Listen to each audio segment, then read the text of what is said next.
Hail cheaters, and welcome to the Always Cheating Podcast. My name is Josh. I'm here with Brandon. Brandon, how are you? Fantastic, Josh. That's like a fantastic. 10-second pause. Like, I thought you were going to go like a different direction there. Like you were like you had major news that you were about to drop on me or something like that. Well, there's a moment in the international break where you have to say whether you're going to be glass half full or half empty, because we are without our beloved Premier League and FPL. And I want to be positive, such is the mission of Always Cheating. Yep. This one's hard. And then constant reminders of the international break in November that's just around the corner. Yep. So I don't want to be so downbeat, but Josh, pick me up. What do I have to look forward to? It has coincided. I do feel like I used to be more interested in international football. Certainly the Euros, fantastic. The Copa America, I can get into it. You know, I may not watch every match, but I can get into it. World Cup stands alone, arguably the Josh Landon says sports, he can get into the World Cup. Yeah, no, global sports, greatest contest possibly. I mean, maybe they're going to ruin it now with like 200 teams playing, but for the moment, it's still everything in sports is on the way to being permanently ruined, and we just have to enjoy it on the way there. Brandon, right? It's like college football is in this spot right now. It's like you just got to find the things that you can. I'm wearing my Michigan State, hoodie right now. You find the things that you can enjoy, sure. Right? And totally. But international football, and in this international break, we had Pochettino's first match as the U.S. men's head coach, which is fantastic. Nice 2-0 win. So that was fantastic. And I think that it's but I would say these international breaks. It just feels like a hard one this year, and I'm not sure. I guess they always are. Maybe it's like we typically have like more drama. Like there's somebody breaks a leg. Not that I wish this on anybody, but like there's usually some kind of major breaking news story, right? That sort of drives the conversation. And this time around, we had those like kind of minor injuries, right? Let's see who got sent home. Saka got sent home. Salah got sent home. Never left. Havertz never left. He hasn't left his home, actually. He's like what's that? The Aviator. He's like Howard Hughes. He's just he's got tissue boxes on his feet. I would love for him to rock up to the Bournemouth game with Kleenex boxes on his boots. That would be incredible. Wait, tell me again. Salah has been sent home from Egypt. I saw he got subbed at the 90th minute after scoring a goal. Well, sent home. Apparently, I did read about this before the pod because the turf conditions for their next match. They're playing like God bless. I can't remember who they're playing. It's like they're playing like Mauritius. Is it like it's like the same? It's the same nation they played the home leg, or reverse leg. So they're playing this same team again that they did 2-0. Right, and apparently the pitch is terrible, and so he basically was like, anybody who doesn't want to play on this can be excused. And so Salah was like, hand up, and he's been sent back to England. I'm out. All right, this will play into our strategy, I'm sure, because I have Salah, and I think it's an international break where FPL managers are kind of left to create problems where either there aren't problems or who knows what, and premium mids is one. Yep. Saka injury or not?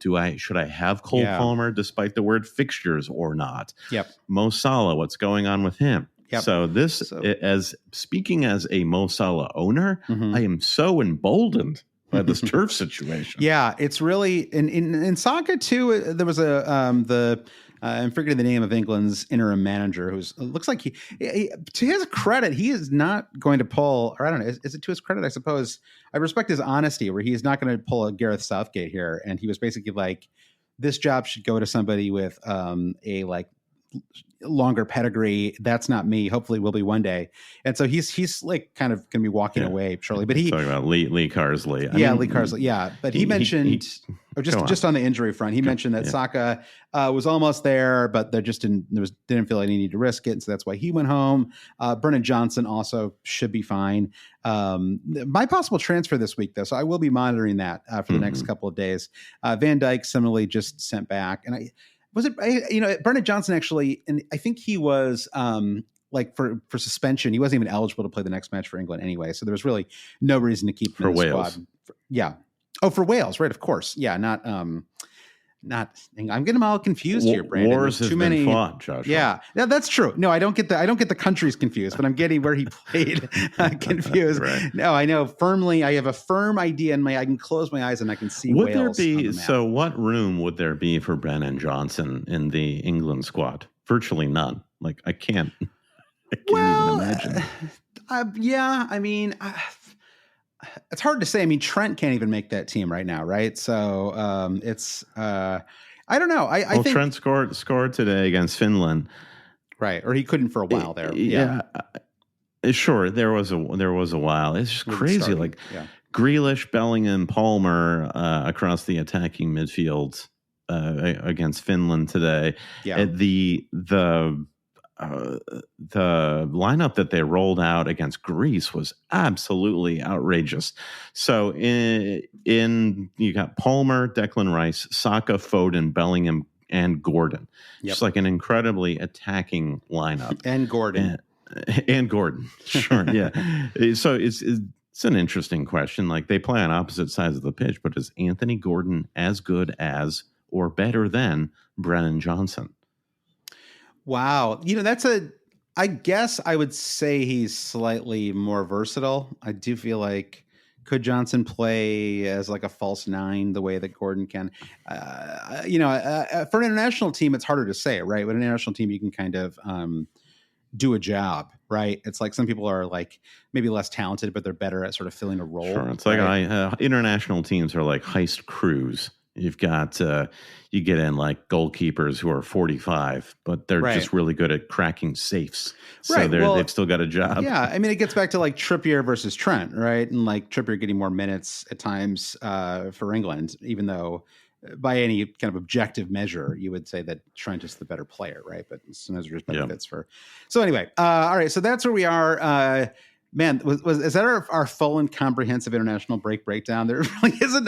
There's not much else to say about the international slice of life international break style. Up in Canada, the U.S. Panama game was not broadcast on TV, and as a huge U.S. fan, I couldn't believe I was going to miss Pochettino's debut. So I listened to it on the radio on FootMob's audio, and it was. It was the most bizarre experience. And, radio has its place, I think. And I think certainly at the home base of the Premier League in England, there are people who are more adept at radio commentary. I did not get a flavor for this match. And I'm mad about that. It reminds me of our old TalkSport days. Remember back in the day, it just was a little harder. Now it's like we all sort of take it for granted that your phone is basically a television and everywhere you go. Right. But like 10 years ago, you and I would listen to Premier League games on the radio in the middle of our It was when Fox had the U.S. Premier League license, there were certain blackouts, and UK listeners will understand, obviously. But TalkSport was amazing because their commentators were so ready to just go in on players. Yeah. And you don't get this on most broadcasts. It's generally positive, never negative about the players or the refereeing. And on TalkSport, it was just like, well, this guy's been garbage the entire match. They forgot. It was like two people. It was honestly the ideal. I wish the TV did this more often because it was two people talking like no one was listening to them, right? And you and I may have been the only two people. As far as I know, they don't do the TalkSport, audio any longer. Dance like no one's watching and commentate like no one's listening. Like you've never been really heard. The always cheating mantra. That's exactly right. Yeah. So I guess the upshot here is we don't have. Assuming that Johnson and Trent, and Saka are okay, no other significant injury news. We'll see. There's still some more matches to be played over the next couple of days, but we should go into game week 8 with a fairly healthy, set of options in front of us. So that's kind of nice because it means that this week's pod we can sort of set the table a little bit for game week 8 ahead. And I think what we're going to do for this pod is just sort of, if you want to listen to last week's pod, I'll shout it out here because last week's pod is basically a recap of the season to date, right? A kind of FPL fantasy focused recap of the first 7 weeks. Pretty loose, light, cheerful, I would say, Brandon. I think we were in good cheer, Christmas spirit, right? We both had eggnog and Christmas came early. Christmas sweaters on, and it was a special fancy recording. Dress. Yeah, fancy dress. Yeah, tops. I actually wore tails, like that's the rare tuxedo with tails. But this week we want to look forward, and so we're going to go through the fixtures for game week 8 and see if we can help people make their decisions, and maybe just talk a little bit where we see some of these squads heading into game week 8. Before we do, I want to quickly shout out that Brandon Kelly, you will be in New York this upcoming weekend. Start spreading the news. Yeah. Frank Sinatra, baby. All right. That's I love New York. Yep. And they always said when I left New York that I would become a hater. No, never. Yep. I didn't leave New York because I disliked New York. I love New York, and I cannot wait to be back in that beautiful city. And if you also love New York and live there, Josh and I are going to be watching matches Saturday morning at Smithfield Hall. Yep. On West 33rd Street in Midtown Manhattan. And it's a quasi West Ham bar, also kind of a Manchester United bar, but it's Spurs West Ham at the 7:30 kickoff. So it's going to be lively right out of the gates. I think it's going to be a fun morning. I would love to see you if you're in the New York area. Yeah, so we'll try to get up bright and early and get out there for at least the second half of that first match. I think that's usually like the right goal. I guess if I can roll in around 8:30 or so. So when you open up that FootMob app, when you get off the subway, it's like halftime, and you see 0-0 on the scoreline. You really wipe the brow. Phew. Yep. And I've missed some football for sure, but have I missed anything? Maybe. And we still have the black horse. All love to the black horse, but they've become an unreliable. Well, it become a more reliable destination for soccer again, and we will gladly do our events there again. But perhaps on a Sunday we can kick back over there. It's an interesting. The black horse is a drunk uncle. Yeah, we love you. Yeah, but you're unreliable. Yeah, exactly. We have Liverpool Chelsea is Sunday at 11:30. So maybe if you and I are in the right spirits, we'll. The only problem is we're in prime football season right now, NFL, American football season. So sometimes the later starts for the Sunday matches, you start crossing the streams, and you get a lot of grumpy people in that bar, and they start to slowly. Every American soccer fan / football fan. I'm going to stick with the word soccer here. Actually, gets very confusing when I start talking about American football. Every American soccer fan knows the experience of a bunch of. Very hardcore. The NFL fan in America is an especially. You just have to see somebody wearing an NFL jersey, and suddenly you're like, "We're not in Kansas anymore. Yeah, exactly. We've got to get the F out of here." They start switching off the TVs. Right at 11:30 when this game starts, every screen will be Liverpool Chelsea, and then slowly, as 12:45, 12:50, they'll start turning off the TVs. Your existence will have been erased. By 12:25. It's usually 12:59 is when you lose the sound, so you have to watch, especially if there's like a New York, if the Giants or Jets are playing, and then suddenly you're just watching. It can often be like a dramatic match, and you're watching the last 12 minutes, and like with one TV, like one lone TV left, and it's you and the 40 diehards still kicking around. So anyway, I know I've painted a wonderful picture of what that experience will be like, and so maybe they will be there for that. But the one thing we will definitely be there for is the Smithfield Hall experience, and we'll probably stick through the whole round of matches, including Bournemouth Arsenal. So and then actually I wonder. I try not to let my in-person, like the matches I know I'm going to be able to view, affect my transfer strategy, but sometimes it does.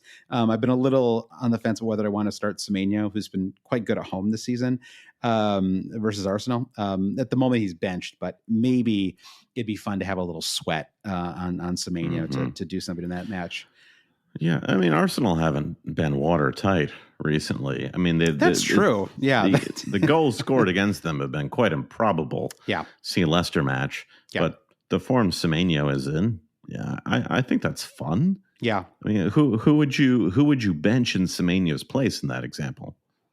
Well, I guess we can get into it now, actually, and I'll share my team with you, so you can take a look at as we're discussing. But I got to see this. I got to check this out. I think it's. It probably ends up being a moot point because I'm going to end up I'm probably going to make a transfer this week. My team is not good enough for me to have the sort of luxury of saving a transfer. So what I will probably do is transfer Eze out, possibly for Brennan Johnson. It's my team. Honestly, I don't think it looks great going into game week 8. I mean, I have good players, but it's a lot of away matches, right? Like 1, 2, 3, 4, 5, 6, 7, 8, 9. 9 of my 11 players are in away matches, and it just like ups the level of variance that you might see, right, with away matches, because even though good players are good players and they should, they can certainly perform against weaker opposition, which is certainly the case with Man City at Wolves and so on. But it just like Palmer at Liverpool, right? I don't know what we're getting in that one, right? Like it could be I think there's a reasonable chance of getting some kind of return, but I also have Trent in that match, right? Like it's sort of, and so the odds are. What do you want to happen here? Yeah, exactly. I could still get an attacking return. Yeah, exactly. And I could still get an attacking from Trent and a goal from Palmer, but it's like you don't get that kind of perfect combination of results. Generally not. Yeah. No. Talk to me about you're starting Anthony Robinson home against Aston Villa. Yeah, I mean, but okay. Yep. So and as am I. Full disclosure. Yep. You have Greaves on the bench. Ipswich home Everton. Here's an interesting sort of like question generally. I don't want this to be specifically about your team, but like you have this opportunity, if not now, when to play somebody like Greaves? That's a good question. I guess I just feel like I really just don't trust Ipswich. I mean, this is an Ipswich team that just kind of gave Wolves their first solid. I mean, they got annihilated in that match, right? And I don't know. I mean, I guess they did by some miracle keep one clean sheet away to away to Brighton, but I don't know. I mean, I guess like that would be one possibility is just starting Greaves. Maybe that's like the kind of MFFA start for this week, is just to have somebody that's like a little bit different out there. I mean, Robinson has been a little tricky too, because you're not really getting the attacking returns, right? He was off to a hot start. He got a couple of assists early on, but he just hasn't really been. I mean, you can kind of see it, right? Just reflected in his XG and XA numbers. They honestly haven't been that good all season, right? I mean, he's on a tenth. He's on a tenth of a single goal XG, right? 0.1 XG on the season. With Anthony Robinson, it's always overstated how attacking he is, because he is so fast, which means he's very mobile and covers a lot of pitch. Yeah. But his final ball, and there was this interview he gave, I think it was to the Premier League, where it was just sort of like, finish this sentence, and one of the sentences was something you've worked on the most during the last couple of years, and he was like, final ball. And I was like, of course you have, because that's like the worst part of your fullback game, and he knows that. So it's and I maybe it's in there somewhere, and it's just so it can be frustrating with Robinson, because if he were to be able to click that way, he would be like the new Kyle Walker, like beyond better than Kyle Walker. Yeah, I mean, do you think that there's something to be like? Is it that the style, like the kind of this sort of Traore driven attack? I know they're on different sides of the pitch, but do you think that there's like something about his? No, like no, it's there's nothing. No, I mean, not at all. Okay. Nothing has changed. I don't know. I mean, it's just like, it does feel like last year he was a little more attacking, and I don't know if there was some reason for that or not. If there's, I think that there is Iwobi is, I think Iwobi, if anybody, is probably more impactful of Robinson's performance, because he occupies that territory of the pitch. And I think, but even still, I just think that this Fulham team, it's less it's one particular player. It's just, this team has become better. It's become more well-rounded. Yep. It is less reliant upon particular moments of brilliance. It is really reliant upon everyone just kind of doing their job. And that tends to, particularly when you look at mid-table sides, fantasy related, that's the worst possible scenario. Is there are no individual standouts on this Fulham team. This Fulham team are as good as they are right now because they're kind of operating as this amoeba. Yeah. Yeah. And I do think that, there's still, you're still getting something out of their attack. Like, I mean, Raul Jimenez, is he still off the table? I mean, he has been playing quite well for I don't know how why we're having like a little Fulham tear here, but it is interesting. Like he has what, attacking returns in 4 straight matches. Like, as a Fulham supporter, do you feel like there's any potential there? I mean, he's quite cheap too, 5.6 million. Yeah, it's an interesting debate between Raul Jimenez and Liam Delap at Ipswich, because Liam Delap is never going to not start for Ipswich. Yeah. The thing with Jimenez is, if you talk to a lot of Fulham supporters, they feel like it's inevitable that that Muniz will get another run out in this team, not because he's incredible, but just because Jimenez's form, Raul's form, will sort of wane at some point. Right. And, that's a foolish way to manage your fantasy team, just like pre-probleming or like thinking like, well, maybe he won't start in a couple of months or something like that. But that is, I think, the hesitation with Raul Jimenez is he's just not the man the way virtually every other, now even Chris Wood at Forest has become the man.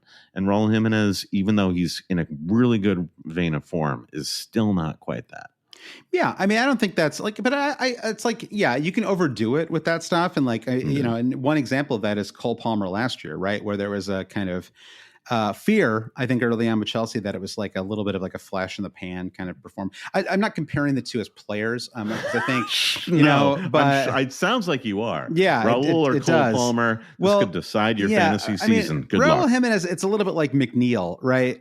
Where he's like, he's a fairly known commodity, right? I don't think that we're going to be overly surprised by what we see from Jimenez. I mean, he's had really great runs when he was at Wolves, and obviously he got seriously injured, and that basically what we kind of thought it ended his career. And to see him perform well is fantastic. But anyway, none of this seems to be helping Anthony Robinson, which is the important point here. So I have the what would make the most sense for me is to move to somebody that is better. And that is kind of, I don't know, like I got to figure out how much money I have in my bank right now. I think I've got 0.3. So I think he's at 6.8. I've got like 7.1. So there's a little bit of wiggle room there. There are some options that are available to me. I'm probably just going to wait a couple more days though to see how the international break shakes out. Make sure there's no other more kind of pressing problems. Like, this is a team where I could, like, if I was doing better, like if I was 100K right now, this is probably more of a hold your transfer situation. But again, I just don't feel like I got the luxury. I think I've got to push, like put my foot on the gas a little bit and see if I can, like sort of kickstart things, maybe get on somebody a week earlier than everybody else, right? Like try to find some kind of diamond in the rough, which I guess is maybe the only thing that's sort of putting me off Johnson. Is it just feels like it's maybe less fun because now it's like he's like a slightly more known commodity. But I mean, his ownership can't be that high, right? Let's take a quick look here. And again, it's okay, yeah. So I'm talking about Brennan Johnson like he's like one of the most highly owned players in fantasy. He's at 5.2% ownership. Oh yeah, Brennan Johnson is the talk is cheap pick of the week. Yeah, everyone's talking about him, but how many people have actually brought him into their team? That's true. It's far fewer. Yeah, and he's 6.6 million, so I could easily bring him in. He has 3 home matches in 4: West Ham, Villa, Ipswich, and then Palace away in game week 9. So lots of reasons to have him. And and it would give me a player for the early match, Brandon, at Smithfield Hall, which is always exciting too. I can taunt West Ham supporters when Brennan Johnson scores his double hat trick. I would love nothing more than for somebody an angry West Ham fan to smack a bacon buddy out of your hands because they're so aggrieved with Brennan Johnson scoring. So that's where I am. Let's see where you are heading into heading into Game Week 8. Yeah, let's do it. If you're watching the stream, I'll put my team up here on the screen. Starting Henderson in goal, I will have Pedro Porro as my Spurs asset in that early kickoff. Starting Anthony Robinson and Saliba. And Konsa is, I guess, the one major injury worry that I have. The hamstring that he did. It's kind of interesting that people are talking about how he won't, quote, return after the international break, which says it's not completely dire. So now we enter into that horrible zone of managing your fantasy team where you're like, well, should I get rid of this guy? I probably should. Yeah. Havertz, there's like zero information. If you go to Ben Dinnery's site, which now, like, Ben Dinnery doesn't listen to this podcast, but I hope you do, so you can hear this complaint about your website, Ben. He's now made it so you have to one additional click to see press quotes about player injuries, so you can be served yet like another 10,000 ads on his site. So listen, no, I think once there are that many ads, you're allowed to complain, right? Because it is no longer a free service. You have become the product that is being sold to Seven the Mary advertisers. 3 style. Ben Dinnery has become cumbersome. Yeah, I'm not afraid to admit that. Yeah, it's one of those sites. It's like premierinjuries.com. It's one of those sites where it's sort of like the more time you let go before clicking something, like the ads just close in on you, and you can't find the I still think Premier Injuries. I've said this many times before, Brian, but Premier Injuries to me, it still sounds like the greatest we'll beat somebody up for hire type company. Like you just street sets. Yeah, exactly. You want to, like, there's somebody who's bullying your kid in the playground or something like that. And you call up Premier Injuries, they beat up his dad. Totally. We'll give you the best injuries around. Yeah, exactly. Yeah. So I assume Kai is fine, and I actually watched some of the Germany Bosnia Herzegovina match, and Edin Dzeko still rocking. I think he's 37 years old now. Man, scored a goal against Germany, but Germany actually annihilated them. It's crazy how often you still see these old Man City. Like, I was watching some match last spring, I think, and it was like, sometimes it's just like it's Friday afternoon, and you're just sort of like, well, let's see what's on. There's a Premier League game. You're like, let's see what's on Paramount Plus or whatever. Sure. And I remember watching, it's like Alvaro Negredo was playing somewhere. And I was like, oh my God, like it's there's Alvaro. I always thought it was like he should have been, like, if he had the body of a great Premier League player. And you know what I mean? It's like the physicality for the league, but it never quite worked with him, did it? It didn't quite. Like credit to Traore. Like, he can't shoot, but he's physical enough to like hang around the Premier League, right? It's like he's got the right like he can like hold up basically to like punishing defenders, and I think that's like it's a great skill. Yeah, if I could have Alvaro Negredo on my team right now, I absolutely would, but I don't. So yeah, fingers crossed that Havertz is fit for that Bournemouth match, and I think that's my path to victory. Okay. And here's the question: like that premium midfielder conversation that I hinted at earlier in the pod. I still have Mo Salah, and I think this really is where my lineup hinges in Game Week 8.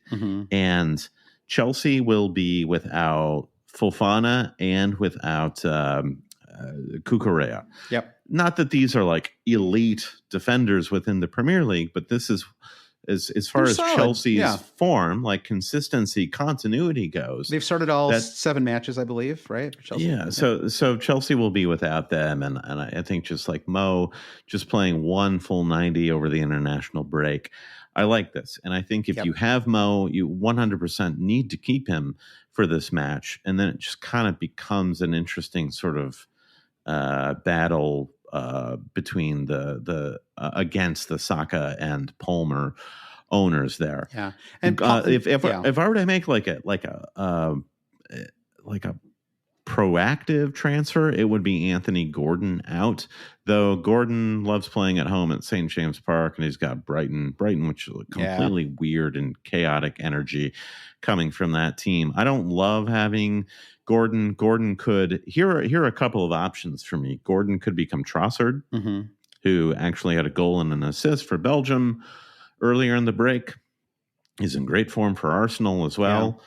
That is very proactive, but always like Trossard is in that sort of like space of how much stock does he get consistently from fantasy managers, and that's a hard one to call. And then there is the Brendan Johnson pick that you have mentioned. Yeah. So do we know about Isak? Is he like?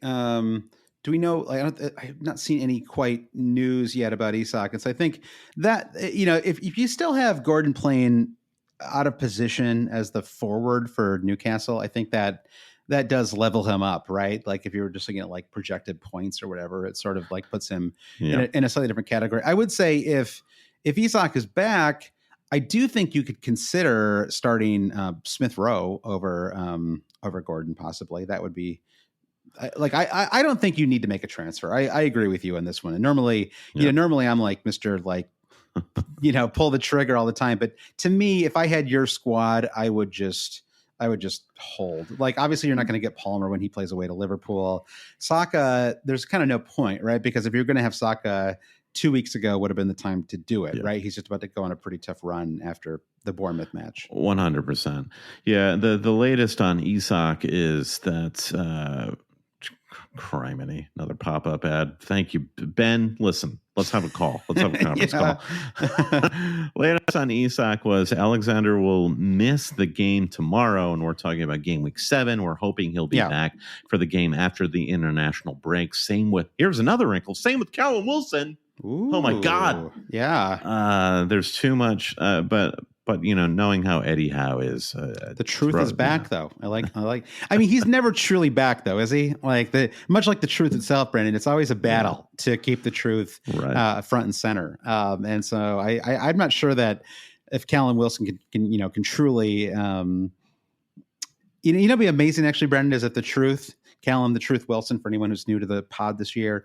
We call him that because I actually can't remember why. I think he had a run of great consistency, like 4 years ago. I don't even know. It's been a while. And that's where the Truth nickname came from. But wouldn't it be cool if he made his return? Maybe there's like some midweek matches, Brandon, and he made his return on Election Day.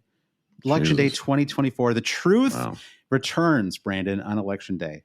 Or wait. Returns, and the return sounds bad. That sounds like that's I don't know, Brandon. Read into the politics what you will. I feel like Jesus. I don't know where I'm going with this.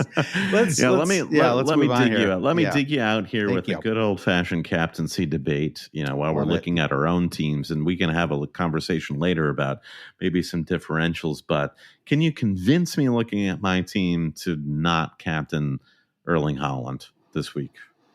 No, I don't know. He scored a brace for Norway earlier this international break. I think Haaland. I mean, I suppose the argument for Salah would be the reasons you articulated for not wanting to move him. And he's home. Yes. He's home and Haaland's away. Haaland has looked increasingly isolated for Man City, and it doesn't mean much. Like, it doesn't mean I'm like desperate to get rid of him, but certainly he has been. He doesn't need much to score, but at the same time, he does not look like he is like that team is not in a sort of peak of explosiveness at the moment. And so it does diminish his high end upside. And there's arguably more upside for Salah just because he is on pens. Chelsea's defense has not been the hottest, or they've been inconsistent at least. So I think you could make an argument for Salah. It kind of depends on whether you want to have fun with it or not. Right. So this is, I think my season so far has been defined by captaincy, where I've been risk averse and generally like minorly punished for it. Yeah. So I've pretty much been on Haaland the entire time. Could have gone Havertz. It was the easier, sensible move last week because of the Southampton match. Hindsight being what it is. However, the only defining characteristic of Wolves this season is how absolutely horrible they have been defending.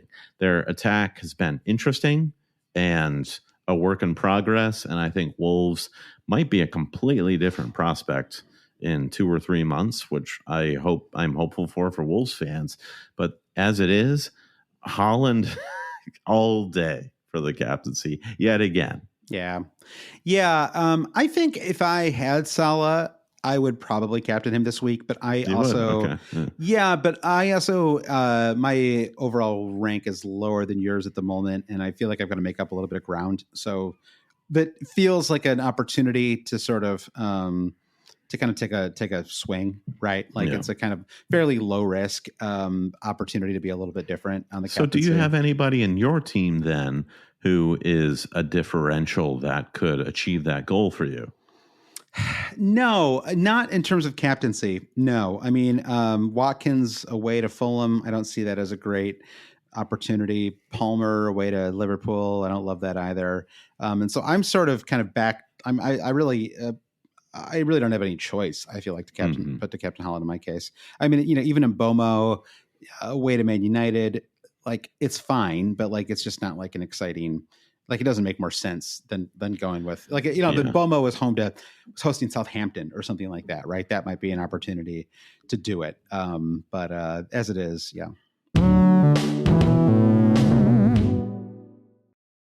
This podcast is brought to you by Squarespace. Squarespace is the all-in-one website platform designed to help you stand out and succeed online. Whether you're just starting out or you're scaling your business, Squarespace gives you everything you need to claim your domain, showcase your offerings with a professional website, grow your brand, and get paid all in one place. With Squarespace's collection of cutting-edge design tools, anyone can build a custom online presence that perfectly fits their design or their business. Start with Blueprint AI. That's Squarespace's AI-enhanced website builder to get a fully custom website with just a few steps. From there, get discovered fast with integrated Squarespace SEO tools. Every website is optimized to be indexed with meta descriptions, an auto-generated sitemap, and more, so you show up more often on search engines and bring in more of your ideal customers. Head to squarespace.com/insight to save 10% off your first purchase of a website or domain using the code INSIGHT. That's squarespace.com/insight to save 10% off your first purchase.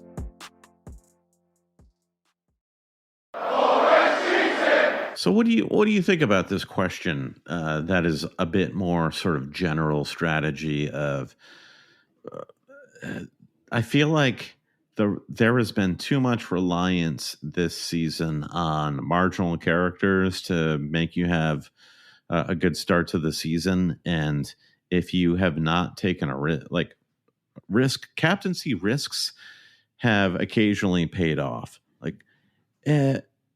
Where risk on captaincy tends to be the strategy later in the season. Like you're talking about your position with OR and you feel like you already have ground to make up and you want to do that through captaincy. And I think that is definitely the strategy later in the season. Yeah. I'm kind of like early in the season, that is never something that appeals to me because I am always going to play the floor versus the ceiling just so I can kind of keep pace and wait for that sort of like, Tour de France metaphor of like, I'm going to wait for the moment to break away from the peloton as opposed to be the first person to try to just bust away. Well, I mean, like, I guess like, with respect, like, do you think that has like worked, like sort of historically as a strategy? I don't know. I generally don't know. Like if I look at my finishes over the last 10 plus seasons, would they have been worse if I were riskier with my captaincy?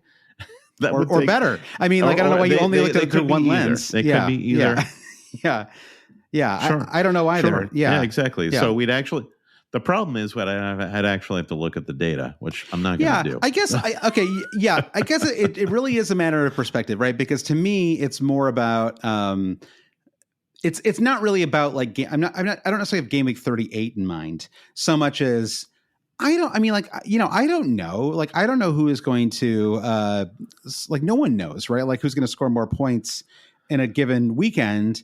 But I do suspect like it's just like kind of basic, like kind of game theory type stuff, right? It's just like, there's like an opportunity, like everyone's kind of going to one direction and there's maybe maybe game theory isn't even the right word here, but like basically, it's just like everyone's sort of going to one direction. It's like an opportunity to sort of take what might be like a little bit of an expected value type play, right? Like get somebody who's got like a ton of upside and just sort of see if you can, move against the pack a little bit. And so that, I mean, and so like and if you think about it through that lens, it doesn't matter if it's game week 1 or game week 37, right? It's like, it's just like, and it also just depends on what your like, what your kind of goals are. I mean, I guess for me, I mean, yeah, like truthfully, like I am desperate to avoid a repeat of last season. And where I just sort of slogged my way through like a 1 million season. Right. Mm-hmm. And it's like, I'm almost willing to, like, more than I was even last year, to like either do quite well or be like 4 million. Like, I don't know that I can like make no middle ground. I just don't want to do it again. It's a long FPL is I obviously I love it. We've done hundreds of episodes of this, and I'm fully engaged. But like it's a long season to be mediocre, right? Like if you're mediocre, it is like to me it feels like a slog. And so I just want to have like a week where I feel like I really I gambled and came out ahead. And and if I gamble and I lose, well, that's no different than how everything's gone the first 7 weeks, where I feel like I've played pretty well and made smart decisions and my rank is trash. Right. So it's like, why not gamble a little more than I already have? So that's, I did last week and I doubled my rank. So who knows? I don't know. Like, what is the right way to do it? Like, I don't know. I guess the right way to do it is like whatever like the people on Twitter tell you to do, right? And if you're willing to play that way, then that's fine. Wow. Like, I mean, it is, right? I mean, like, that's all like kind of database stuff. Like to me, it's incredibly unfun to play that way. Like, I might as well just outsource my team. The stats guys aren't faring as well this season. No, they'll be fine in the long term, though. Like, I suspect they will be. But hey, listen, this is a great moment to pivot, Josh. If you want to think of alternative ways to make lemonade out of this season and have fun, there are plenty of ways to do it through the Always Cheating Patreon. First and foremost, we offer you an extra ad-free podcast every week closer to the game week deadline, where Josh and I come at you with deeper, more personal thoughts about our personal lives and our teams and all that sort of stuff. Certainly a lot will happen in the next few days with international break news, but we'll be with our Patreon supporters Thursday night. What you also get as a supporter is access at any level, access to the Always Cheating Discord, where there's just like more than meets the eye. There's lots of fun conversation about movies and cheese, but also hardcore Rate My Teams channel. You can talk directly to me and Josh about certain dilemmas that you're having with your fantasy teams, captaincy polls, a ton of mini leagues that you can join at any point in the season, depending on the league, and really spur your energy and your focus for the season. So couldn't encourage you more. If you like what you hear and you want more FPL content from the cheaters, go to patreon.com/always cheating. And if you want something that you can do easy and for free, join all of our listeners and the free to join Super League, 25,000 managers strong.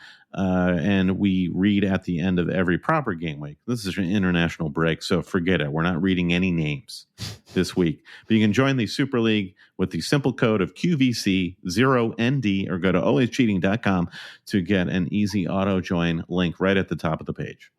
Excellent. All right, Brian. Well, let's cast our minds as we sort of come to the phase 2 of this pod, Brandon. The final phase of this pod, this shaggy post international break pod.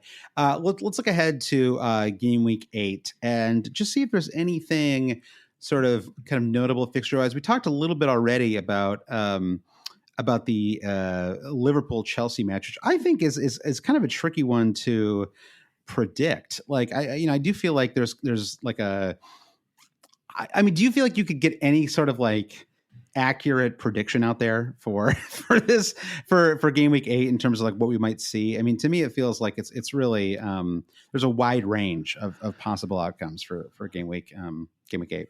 Sure, like who the high scorer is going to be, like who is the key asset. Like you could look at game week 7 and you'd like Saka is the key asset to wrap our strategy around.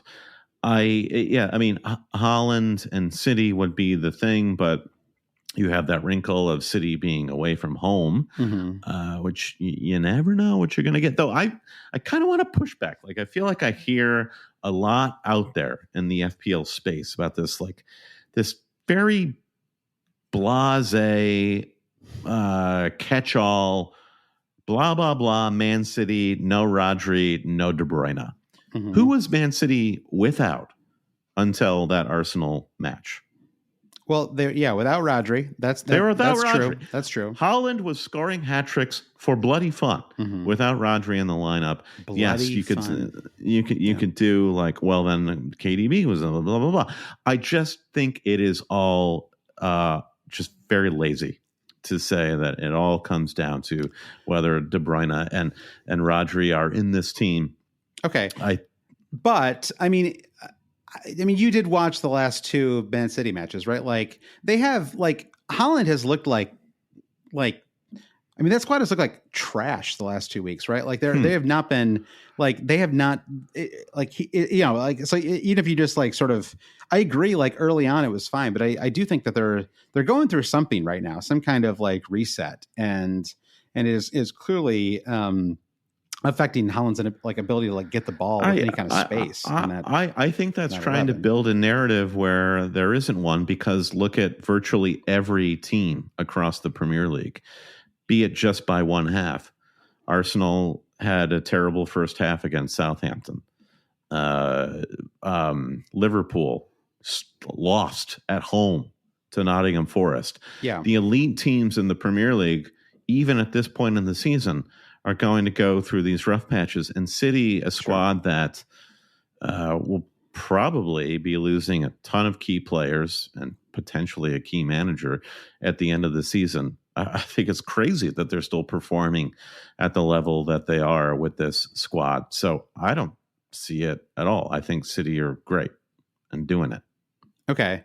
Yeah, I just feel like just was not impressed with them in either of the last two matches, and I don't feel like Holland had a lot of space. And but it's also just two matches, and I don't know that there's necessarily like some massive story there. That he still scored in a Champions League away match in between those two matches, right? So clearly we're looking at this a little bit through a Premier League lens.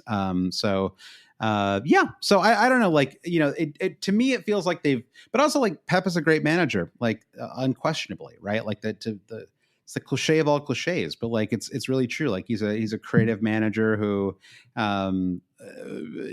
finds a way to tinker, right? He like sort of never stops doing that, and he's had 2 weeks off to sort of. It's not like he's immune to this either, right? Like whatever problems we've seen with Man City over the last couple of weeks are things that he has seen himself, right? And that he should be working on correcting. So I don't totally disagree. I guess I disagree in the sense that I don't think Man City have played well the last 2 weeks, and I don't feel like Holland has really had any chances in the last couple. And so I guess that would be the sort of not like, I'm going to drop him, but it's just like, so, sure. So you've leveled a criticism against Man City. Mm-hmm. How does that impact how you view Game Week 8 and the Wolves City match? Well, basically, I think I already made I still feel like, given that this is a pretty tricky week in terms of like the sort of options 2, 3, 4, 5, 6 for the captaincy, like just looking at the fixtures for this week, right? Like I know we talked about this a little bit a few minutes ago, but I do think you can make a strong case for Salah. Just a week in Chelsea defense. He's on pens. He's been back with the squad for the last 9 days or something like that, whatever he like returned. And so that's one. I suppose, nobody really has him, but what about like Dominic Solanke at home to West Ham? Is that just too much of a kind of leap, or Brennan Johnson for that matter? For a captaincy? Yeah, for a captaincy. Yeah, I suppose it is. Yeah. I wonder if the ceiling just isn't quite that high. Yeah. But West Ham's defense has been trash. Yep. So I'm here for this. Then I get sucked into the whole like early kickoff problem with those. I know punts. It's just such a like week ruiner, or like a weekend ruiner. If like just like you never want to go into the first big slate of matches just feeling like like your week is going to be kind of a bust, Yeah. And maybe that's not the right way to think about it. But it's hard I think with the Spurs assets, having them is your weapon, right? So because as you mentioned earlier, the ownership for Brandon Johnson, 5% amongst all managers, Yep. and then Solanke, I'm sure, is pretty close to the same. So.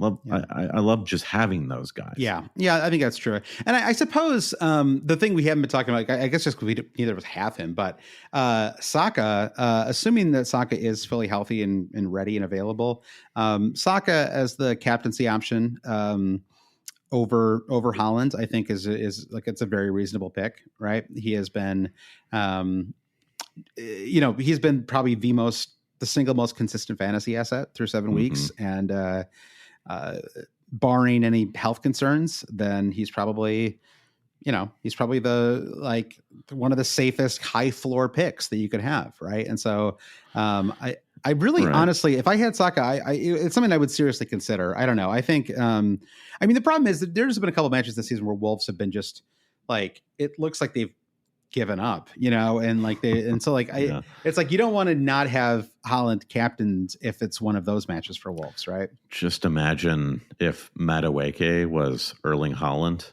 during that Chelsea. Yeah, exactly. Yeah. It was already a hat trick and an assist. It would be a total cheat code. Yeah.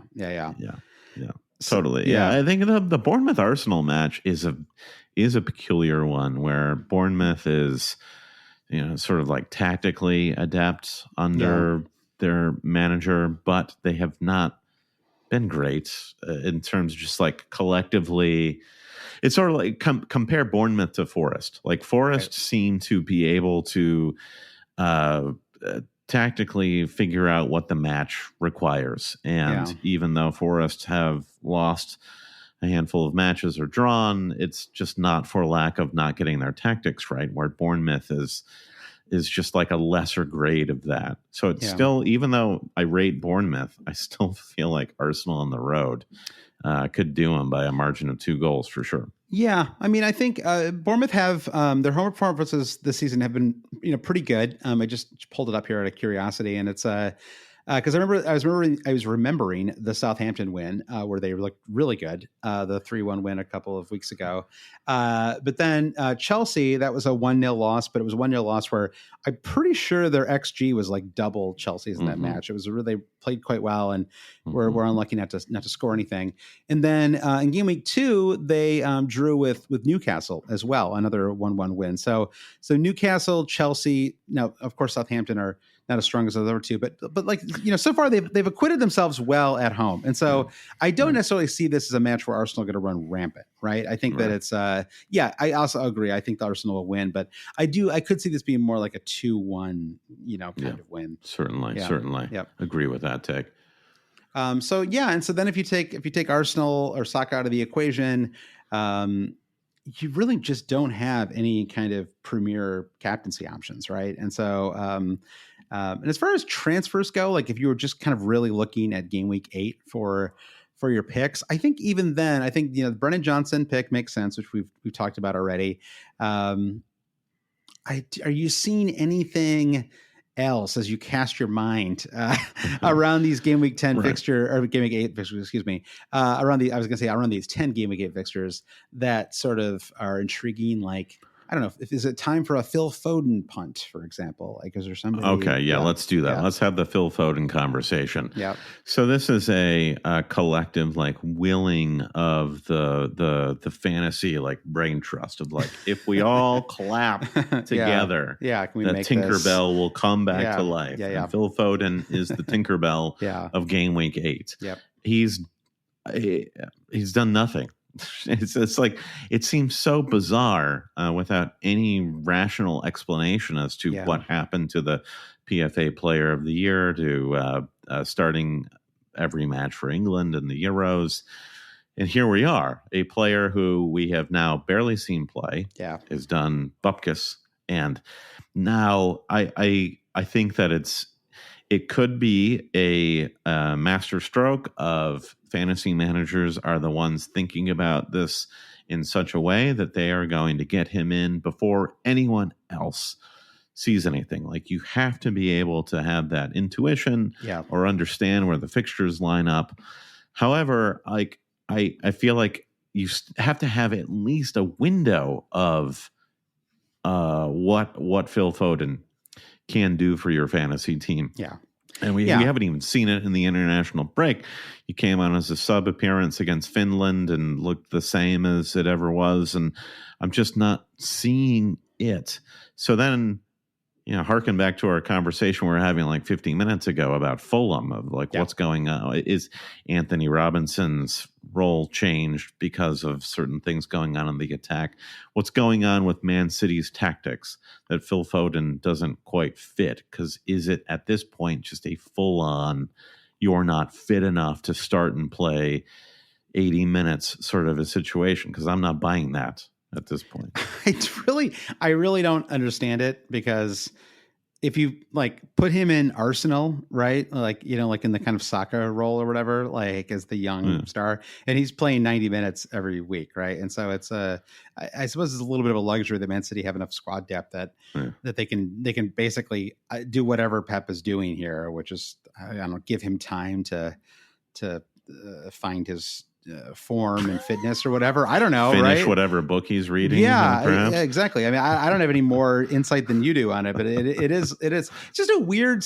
I feel like I'm just like, I keep hitting this nail, but it's just a weird squad, right? It's like I'm like just looking at them on the team set right now. It's like they have one forward, right? Like in Holland, they basically like don't have like any like proper like kind of like number 10 style players, right? I mean, obviously KDB, but he's like like an injured 34-year-old. They had to bring Gundogan back to like try to get somebody in that role. Like Bernardo Silva is now kind of being forced to operate as a right winger, right? Because they don't have enough kind of depth there. Savio, how do you say Savinho? Is that Savino? You're in an Eno that isn't there. Savio. Whatever it is. I don't know what site you're looking at. Savio, the Man City midfielder. Am I missing an Eno somewhere?